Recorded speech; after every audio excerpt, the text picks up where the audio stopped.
L'aspiration pour Sukhavati, le pur royaume de grande félicité, composé par l'érudit et accompli Raga Asiya. Et Mao, ô merveille, dans la direction du soleil couchant, au-delà d'innombrables mondes et légèrement surélevés, se trouve la terre des êtres nobles, le parfaitement pur royaume céleste Sukhavati.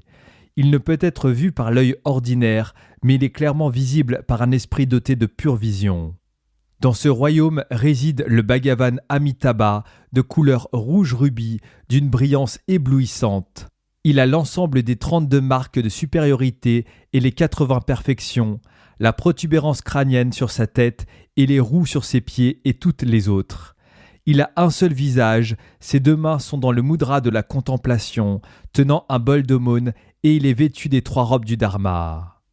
Il est assis dans la posture Vajra sur un lotus à 1000 pétales avec un siège de lune, et derrière son dos se trouve un arbre bodhi. Avec ses yeux compatissants, il me regarde de loin. À sa droite se trouve le bodhisattva Avalokiteshvara de couleur blanche, tenant dans sa main gauche un lotus blanc, et à sa gauche se trouve le bodhisattva Vajrapani de couleur bleue, tenant dans sa main gauche un lotus marqué d'un Vajra. Tous deux ont leur main droite tendue vers moi en mudra accordant le refuge. Ces 3 déités principales apparaissent dans toute leur splendeur comme le mont Sumeru, imposante, inébranlable et indestructible. Autour d'elles se trouvent des millions et milliards de moines bodhisattvas, tous dorés, ornés des marques et perfections, et vêtus des 3 robes du Dharma jaune vif. Puisqu'ils ne discriminent pas entre une dévotion proche ou éloignée, je me prosterne avec dévotion par mes 3 portes juste à cet endroit. Comme je reconnais le Dharmakaya Amitabha comme le Bouddha de la lignée, de sa main droite est émise une lumière qui devient son émanation sous la forme d'Avalokiteshvara, puis devenant 1000 millions d'émanations secondaires d'Avalokiteshvara.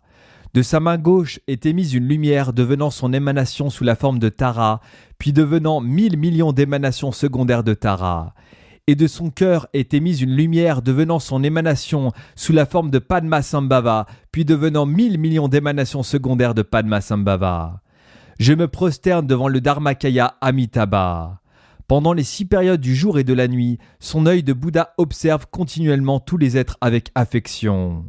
Il connaît continuellement toutes les pensées qui s'élèvent dans l'esprit de tous les êtres, et il entend continuellement distinctement et sans confusion toutes les paroles prononcées par tous les êtres.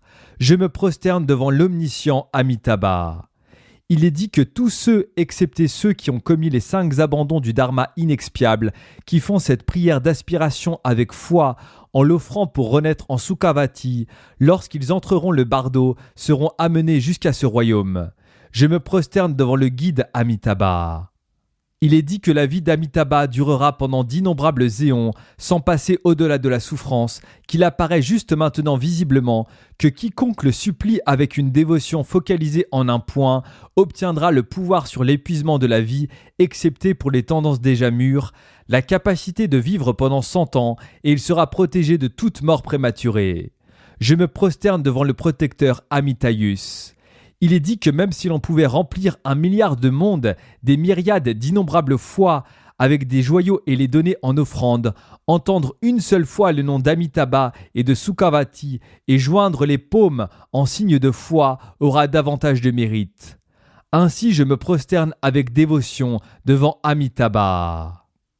Quiconque, en entendant le nom d'Amitabha, développe une dévotion naturelle du fond de son cœur juste une fois, ne régressera jamais du chemin de l'éveil. Je me prosterne devant le protecteur Amitabha. Même celui qui entend le nom du Bouddha Amitabha, jusqu'à ce que son cœur soit éveillé, renaîtra toujours dans une famille supérieure et ne sera jamais une femme. Il sera doté dans toutes ses vies d'une pure moralité. Je me prosterne devant le Sugata Amitabha. Mon corps, ma richesse, les racines de mes vertus et toutes les offrandes que je peux imaginer, la richesse matérielle ainsi que les créations mentales, les 8 objets auspicieux, les 8 signes auspicieux et les 7 attributs royaux, les 1000 millions d'évolutions du mont Meru, les 4 continents et le soleil et la lune, tels qu'ils apparaissent dans la création primordiale des 1000 millions de mondes, toute la richesse des devas, des nagas et des êtres humains, tout ce que mon esprit imagine, je l'offre à Amitabha. Par compassion, s'il vous plaît, acceptez cela pour mon bénéfice. toutes les actions non vertueuses commises par moi-même et les autres êtres, par tous les êtres sensibles qui ont été mon père et ma mère, depuis des temps sans commencement, jusqu'à maintenant nous avons tué, volé et eu une conduite impure. Les 3 non-vertus du corps, je les confesse maintenant. Nous avons menti, calomnié, parlé durement et bavardé. Les 4 non-vertus de la parole, je les confesse maintenant. La convoitise, la malveillance et maintenir des vues fausses. Les 3 non-vertus de l'esprit, je les confesse maintenant. Tuer son père, sa mère, son maître ou un arhat, et avoir l'intention de blesser le corps d'un arhat. Tous les karmas accumulés par ces actions impardonnables, je les confesse maintenant. Tuer un moine ou une nonne, séduire une femme chaste, détruire une statue, un stupa ou un temple, et ainsi de suite. Pour toutes les fautes se rapportant à ces actions presque impardonnables, je me confesse maintenant. Jurant par le refuge, le temple ou les écritures et d'autres actions similaires, toute accumulation de tels mauvais karmas, d'avoir abandonné le dharma, je me confesse maintenant. Insulter les bodhisattvas, une faute plus grave que de tuer tous les êtres sensibles des 3 mondes. Toute accumulation de telles grandes fautes, je le confesse maintenant. Ayant entendu parler des bienfaits résultant de la vertu et de la souffrance résultant de la non-vertu, des êtres condamnés aux souffrances des enfers, mais croyant cela sans vérité, ayant accumulé les mauvais karmas du fléau des 5 actions impardonnables, toute telle accumulation de mauvais karmas de laquelle je ne peux être libéré, je le confesse maintenant. Brisant le code du Vinaya par les 4 actions impardonnables ou les 13 transgressions très mauvaises, ou me laissant aller aux 5 types de souillures, ou commettant des erreurs concernant les règles du Vinaya, pour tout cela je me confesse maintenant. Tombant dans les 4 activités noires ou violant les 5 ou 8 vœux, et ainsi endommageant la discipline de Bodhisattva, pour tout cela je me confesse maintenant. Transgressant les 14 vœux racines et les 8 branches de vœux du Vajrayana, je me confesse maintenant. Les vœux que j'ai manqué à prendre et les actions non vertueuses que j'ai commises, ma conduite impure et mon appréciation du vin, etc. Toutes les fautes qui ne peuvent clairement être décrites et toutes les fautes que je ne peux reconnaître comme telles, je les confesse maintenant. Ayant pris les vœux du refuge ou des initiations sans savoir comment garder les engagements des préceptes et ensuite ayant chuté, je le confesse maintenant. Comme une confession sans repentance est incomplète, je confesse maintenant toutes mes fautes précédentes profondément, comme si j'avais mangé du poison. Je confesse avec honte, peur et grande repentance. Comme la confession sans prise d'engagement est incomplète, je m'engage à partir de maintenant à m'abstenir de tuer et de commettre toute action non vertueuse, même au prix de ma vie. Par la bénédiction du Sugata Amitabha et ses fils, puissais-je maintenant être complètement purifié. Développer une joie sincère lorsqu'on entend parler des actes vertueux commis par autrui et abandonner la non-vertu de la jalousie envers eux est une source de mérite. Ainsi, je me réjouis de toutes les vertus accomplies par les êtres nobles ainsi que les êtres ordinaires. Je me réjouis de toutes les actions pour le bien des êtres sensibles accomplies par la génération du plus haut esprit d'éveil. Je me réjouis du renversement des 10 non-vertus en les 10 vertus, sauver la vie des autres, donner par charité et garder ses engagements, dire la vérité, résoudre les conflits, parler doucement et franchement et dire seulement ce qui est censé, avoir peu de désirs, méditer sur l'amour bienveillant et la compassion et pratiquer le dharma. Pour toutes ces vertus, je me réjouis. J'exhorte tous les Bouddhas accomplis des myriades de mondes des 10 directions, s'il vous plaît, tournez sans délai la roue du Dharma, largement et de façon appropriée. Et par vos facultés extraordinaires, s'il vous plaît, révélez leur but pour tous les êtres. Je supplie tous les Bouddhas, les Bodhisattvas, les protecteurs du Dharma et les amis spirituels, désirant passer au-delà de la souffrance, s'il vous plaît, ne passez pas mais restez en ce monde. Mes vertus accumulées par cette dévotion et toutes les vertus des 3 temps, je les dédicace pour bénéficier aux êtres sensibles. Puissent tous les êtres obtenir rapidement l'illumination suprême et puisse le samsara des 3 mondes être baratté depuis sa profondeur. Puisse cette vertu rapidement mûrir pour moi, de sorte que les 18 sortes de morts prématurées ne puissent pas m'affecter. Puissais-je rester indemne de la maladie et puisse mon corps avoir la force d'un adolescent, puisse ma splendeur ne jamais être épuisée, mais rester aussi abondante que la rivière Gange pendant la saison des pluies. Puissais-je effectuer les activités du Dharma libérateur sans être menacé par des êtres hostiles, puissent toutes les intentions que j'ai en tête être complètement remplies selon le Dharma. Puissais-je accomplir de grands bienfaits pour l'exposition du Dharma et pour tous les êtres. Puissé-je accomplir le but de cette existence humaine. Au moment où moi-même et tous ceux qui sont attachés à moi quitteront cette vie, puisse l'émanation du Bouddha Amitabha, entouré de sa sangha de moines, apparaître ouvertement devant nous. Satisfaits de la joie de le contempler, puissions-nous ne pas éprouver la souffrance de la mort. Puissent les 8 frères Bodhisattvas apparaître miraculeusement dans le ciel devant nous, et par leur connaissance de la voie jusqu'à Sukhavati, puissent-ils nous guider sur cette voie. La souffrance des royaumes inférieurs est insupportable, et le bonheur des dieux et des hommes est impermanent. Puisse ceci susciter la peur en moi. Le samsara a été subi depuis des temps sans commencement jusqu'à maintenant. Puisse ceci susciter la tristesse en moi. Même transmigrant de vie humaine en vie humaine, profitant du meilleur de toutes les naissances, il faut subir d'innombrables fois la naissance, la vieillesse et la mort. Ce mauvais âge est affecté par les impuretés et de nombreux obstacles. Le bonheur et le contentement même des êtres humains et des dieux est comme de la nourriture mélangée avec du poison. Puissé-je être dénué du moindre désir pour cela? Tous les proches, la nourriture, la richesse et les compagnons sont illusoires comme un rêve. Puissé-je être dénué du moindre désir pour cela? Tous les pays, les lieux et les maisons sont comme les terres et les maisons d'un rêve. Puissé-je reconnaître leur manque de réalité? Atteindre la terre pure de Sukhavati de l'océan inéluctable du samsara, c'est comme être libéré d'une prison de grand malheur. Puissé-je ne pas regarder en arrière vers le samsara? Couper tous les pièges de l'attachement est comme être un vautour qui se libère d'un filet. Puissé-je voler ainsi au loin vers l'ouest du ciel? En un instant, après avoir voyagé au-delà d'innombrables univers, puissé-je atteindre le royaume de Sukhavati. Là-bas, puissé-je voir ouvertement le visage du Bouddha Amitabha et être purifié de tous mes voiles. Puissé-je prendre la naissance supérieure parmi les 4 modes de naissance, la naissance miraculeuse du cœur d'une fleur de lotus. Puissé-je obtenir instantanément un corps parfait, doté de toutes les marques et les perfections.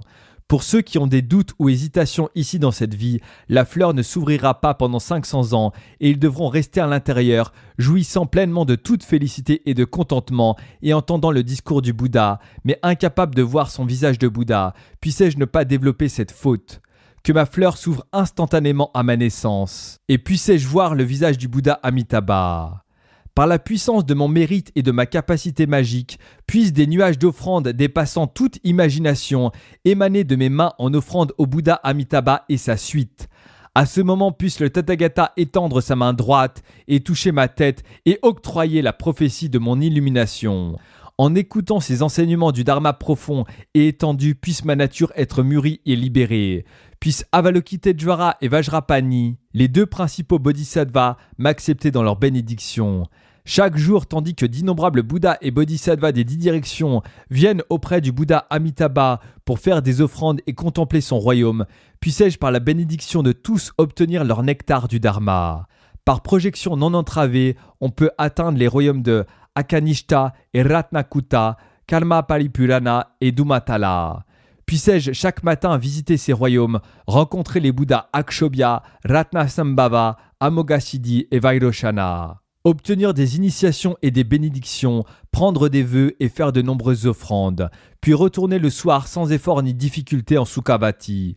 Puissé-je aller en Potala, Alakavati, Kurava et Orgyen, les 1000 millions de royaumes des 1000 millions d'émanations d'Avalokiteshvara, Tara, Vajrapani et Padmasambhava, les rencontrer et faire des océans d'offrandes. Obtenir des initiations, demander des enseignements profonds et rapidement et sans difficulté, retourner en ma demeure Sukhavati.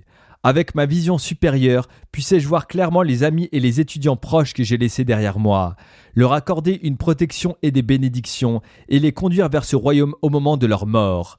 La durée de l'ensemble de cet éon fortuné est en Sukhavati équivalent à un seul jour, et pendant d'innombrables éons, il n'y a pas de mort. Puissé-je entrer dans ce domaine à tout moment, du Bouddha Maitreya jusqu'au Bouddha Moppa, lorsque pendant cet éon fortuné, les Bouddhas apparaîtront en ce monde, puissé-je m'y rendre miraculeusement, faire des offrandes et écouter leur dharma libérateur, puis à nouveau sans difficulté, retourner en Sukhavati. Toutes les qualités des 81 royaumes de Bouddha de l'ensemble des 100 000 millions de Bouddhas sont réunis à Sukhavati. Ainsi, ce royaume est inégalé, le plus noble de tous les royaumes célestes. Puissé-je renaître dans ce royaume de grande félicité. Là-bas, le sol de joyaux est lisse comme la paume de la main. Il est spacieux et lumineux, avec des faisceaux de lumière. Lorsqu'il est enfoncé, il cède, et quand il est soulevé, il se lève. Puissé-je renaître dans ce royaume noble de douce félicité. Là-bas, les arbres qui exaucent les souhaits abondent, faits de différents matériaux précieux, avec des feuilles de brocart et des fruits d'ornements de joyaux. Des nuées d'oiseaux d'émanation sont perchés dessus, chantant les enseignements du profond et vaste Dharma. Puissé-je renaître dans ce royaume de grandes merveilles. Il y a des rivières avec de l'eau parfumée aux 8 qualités, et l'eau de nectar des étangs de baignade a les mêmes qualités. Les escaliers de bain sont carrelés avec les 7 pierres précieuses, et les eaux sont emplies de fleurs de lotus produisant des fruits parfumés. Les fleurs de lotus rayonnent de lumière au-delà de toute limite, et chaque rayon est en son extrémité orné d'une émanation de Bouddha. Puissé-je renaître dans ce royaume doté des plus grandes merveilles. Là-bas, on n'entend jamais parler des 8 conditions défavorables et de la misère des royaumes inférieurs. On n'entend jamais parler de souffrances comme les 3 ou 5 poisons émotionnels, les maladies, les démons, les ennemis, la pauvreté, les batailles et les querelles, et ainsi de suite. Puissé-je renaître dans ce royaume de grande félicité. Là-bas, il n'y a pas de femme et personne n'est né d'une matrice. Tous sont nés d'une fleur de lotus. Tous ont un corps sans défaut de teint doré, orné de la protubérance du sommet de la tête, et ainsi de suite, de toutes les marques et perfections. Et tous possèdent les 5 facultés supérieures et les 5 yeux. Puissé-je renaître dans ce domaine aux nombreuses qualités. Là-bas, les palais faits de différents matériaux précieux surgissent par eux-mêmes. Tous les plaisirs désirables surviennent par le pouvoir de la pensée de l'esprit. Aucun effort n'est nécessaire, tous les besoins sont spontanément remplis. Aucune distinction n'est faite entre vous et moi, car il n'y a pas d'égoïsme. Quoi que l'on veuille apparaît sur des nuages d'offrandes depuis les paumes de nos mains. Tout acte est en accord avec le dharma du suprême Mahayana. Puissé-je renaître dans ce royaume de joie omniprésente et de contentement. Là-bas, les brises parfumées apportent de grandes pluies de fleurs. Les arbres, les rivières et les fleurs de lotus ont tous des formes, sons, odeurs, goût et texture incomparablement agréables. Les nuages d'offrandes avec toutes sortes de jouissances surgissent en permanence. Aucune femme ne demeure dans ce domaine, mais il y a une abondance de jeunes filles d'émanation. Les jeunes filles d'offrandes de nombreuses sortes présentent continuellement des offrandes. Par le désir de prendre du repos, un palais de joyaux survient. Par le désir de se coucher, un trône de bijoux avec des coussins et oreillers de différents brocarts apparaît. Lorsqu'on souhaite écouter un son, les oiseaux, les arbres qui exaucent les souhaits et les rivières, tous offrent des louanges du Dharma. Lorsqu'on souhaite le silence, aucun son n'est émis. Les bassins de nectars et les rivières deviennent chauds ou froids selon nos souhaits. Puissé-je renaître en ce domaine qui exauce les souhaits. Dans ce royaume, le parfait Bouddha Amitabha résidera pendant d'innombrables éons sans passer au-delà de la souffrance. Lorsque Amitabha passera en nirvana, il y aura une période intermédiaire de l'exposition du Dharma, durant autant d'éons qu'il y a de grains de sable dans la rivière Gange. Pendant ce temps, puissé-je rester inséparable du régent du Dharma Avalokiteshvara et soutenir le Dharma libérateur. Finalement, le Dharma déclinera, mais il surgira à nouveau lorsque Avalokiteshvara atteindra l'illumination. Il apparaîtra comme le Bouddha Ozel Kun né Pakpa à l'époque d'un roi nommé Paltseg. Pendant ce temps, puissé-je offrir mon service et écouter le Dharma libérateur. Sa durée de vie sera d'1 trillion et 66 centaines de milliers d'éons. Pendant ce temps, puissé-je offrir un service continu avec dévotion et sans défaillance soutenir le Dharma libérateur. Puis Avalokiteshvara passera en nirvana et pendant une période de 600 millions et plus de 3 milliards d'éons, le Dharma sera exposé par Vajrapani. Pendant ce temps, puissé-je rester inséparable de Vajrapani. Vajrapani apparaîtra alors comme le Bouddha Raptu Tenpa à l'époque d'un roi nommé Yontel Nolbu Tsekpa. Sa durée de vie sera la même que celle d'Avalokiteshvara. Pendant ce temps, puissé-je offrir un service continu et par mes offrandes être capable de soutenir le Dharma libérateur. Puis puissé-je transférer instantanément ma vie en un autre royaume pur pour obtenir la suprême perfection de l'état de Bouddha. Ayant atteint l'état de Bouddha parfait, puissé-je comme Amitayus être capable de faire mûrir et libérer tous les êtres juste par l'écoute de mon nom. Puissé-je par d'innombrables émanations être en mesure de guider les êtres vivants. Sans effort et spontanément puissé-je accomplir des bienfaits illimités pour les êtres vivants. Ô Amitabha, Dharmakaya de luminosité infinie, la vitalité illimitée, le mérite, la qualité, la connaissance et la brillance du Tathagata. Ô Bhagavan de vitalité et connaissance sans limite, il est dit que quiconque prend refuge en votre nom restera à l'abri de toutes les menaces des incendies, de l'eau, du poison, des armes, des lutins, des ogres et ainsi de suite, à l'exception des karmas accumulés déjà venus à maturité. tandis que je me prosterne devant le refuge de votre nom. S'il vous plaît, accordez-moi votre protection contre toute peur et souffrance. S'il vous plaît, accordez votre bénédiction pour que tout soit de bon augure, que tout soit abondant. Par la bénédiction de la certitude des 3 corps du Bouddha, par la bénédiction de la vérité de l'immuable nature de la réalité et par la bénédiction de la direction de la Sangha indéfectible, puissent ces aspirations être accomplies telles qu'elles ont été offertes. Je rends hommage aux 3 rares et sublimes. Teyata Pensadriya Awa Bodhanaye Soa. Je rends hommage aux 3 rares et sublimes. Namo Manju Shriye, Nama Sushriye, Namo Uttama Shriye Soha.